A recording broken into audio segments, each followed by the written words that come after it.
Good morning, everybody. Steve Levy with USC24x7.com. I am your publisher, and welcome to our set. We are located in Northern California. So if you're ever up here for the Stanford or Cal game, if they even continue, hopefully we can see at one of the many tailgates. We frequent the main tailgate of Psycho, Roy's infamous gang of amazing Trojan fans. So typically we're found around there, and hopefully we'll see you all there. So, looking at what I want to do is really talk about these early preseason top 25 rankings. I'm not a big fan of them. I've said this many times that I'd rather be outside the 25 with a chip on my shoulder entering game one. The Trojans had an amazing turnaround last year. I mean, come on now. 11-3, 11-1 if you really look at it in the sense of the season goes, the postseason obviously being less than what I would call the standards of what Lincoln Riley is certainly pointing towards. But it was the first year for he and his staff shaking out the cobwebs of a program that was in disarray. So I give him all the accolades in the world. Appreciate the fact that he is driving so hard, so often, that all of us are seeing the results of that in probably one of the quickest turnarounds you could have imagined of a program of this size and this stature. This season, the schedule is just daunting. The final 6 games of the year, if successful, should position the Trojans to be in the hunt for the playoff contention. Now, having said that, we lost to a decent Tulane team, but one that we should have beat. We had them beat with 5 minutes to go in the game, and we let up. And we let up in the area that, quite frankly, is the big concern for this team: defense. Special teams, too. Special teams were less than exciting last year.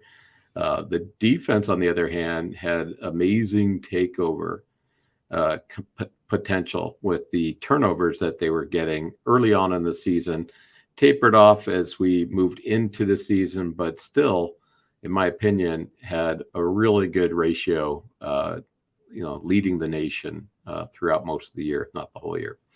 So if the defense can just move it up 25%, for God's sakes, they are in a position to really make a difference.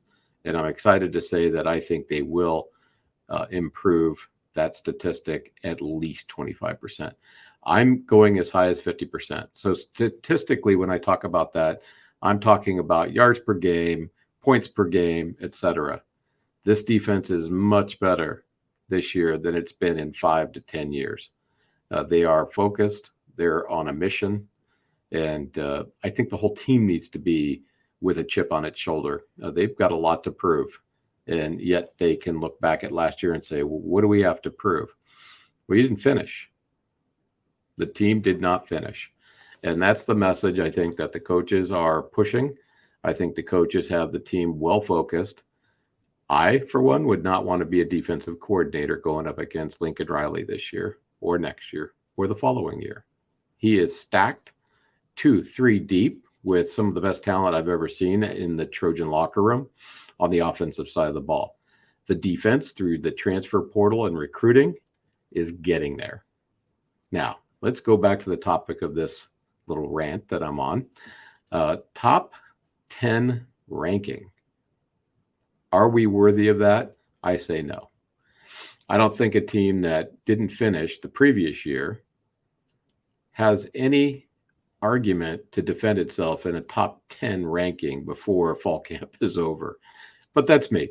The media loves to hype up the big programs, get the ESPN money flowing, the Fox Sports channels going.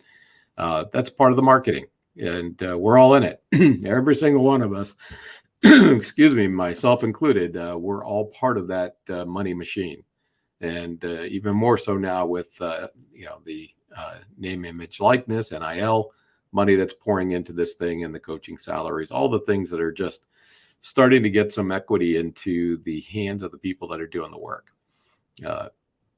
Do I like the fact that players are making millions of dollars as amateurs? Not really. I think they're deserving of the money.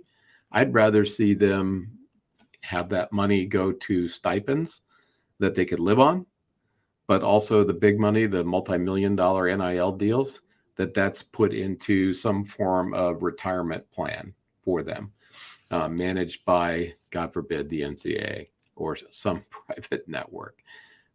I think you're doing a service then.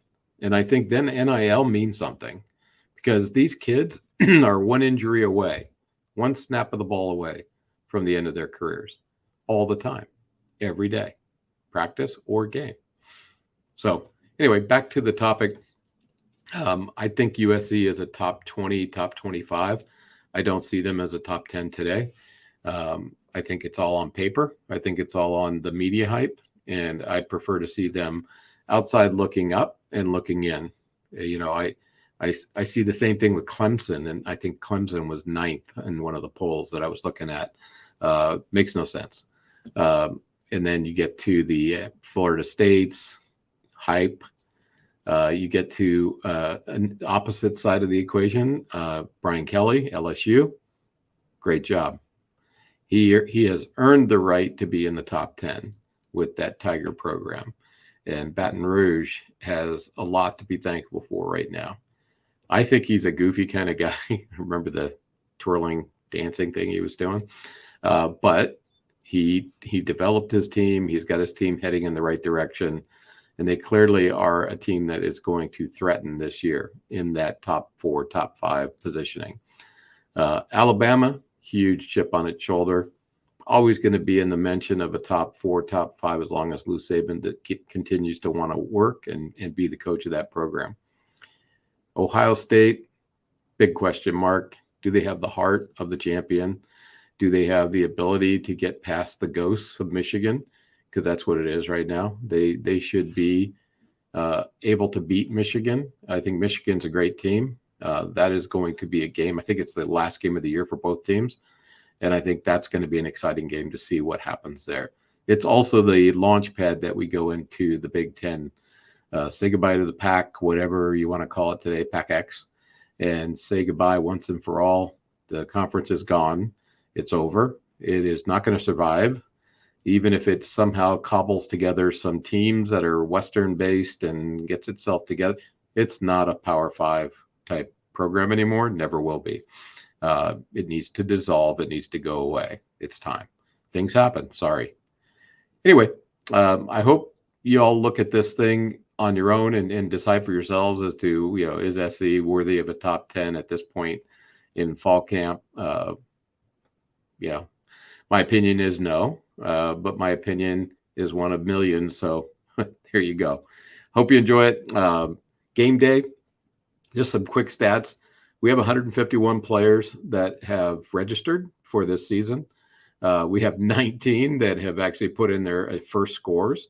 I think we have seven of the 19 have put in all 24 games. What am I talking about to those of you that are seeing this for the first time? At USC24x7.com, if you register and become a member, it's free. You have the ability to predict the scores of 24 games this year, all of USC's games, and then we have some Big Ten games each week. So winner or the top 3 best predictors will share in a prize pool of $250 to $500.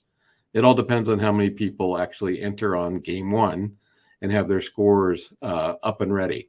So if we hit 100 players of the 150 with scores entered, then we will see a $500 pool. It's that simple. Otherwise, we have to hit 50 in order to qualify for the 250 pool. We have a sponsor. He has his numbers. I follow his numbers. Anyway, long story short, get in there. For those of you that have registered and haven't put your game points in, please put them in. You'll be able to edit any game in the future up to 30 minutes to kickoff. So at 30 minutes to kickoff. So if a game time is 1 o'clock, at 12:30, all games lock, or that game locks. What does that mean? It means all the predictors' scores are going to be published. So you can go see where you rank or you stand in the current game against your competition. Low score wins. This is golf.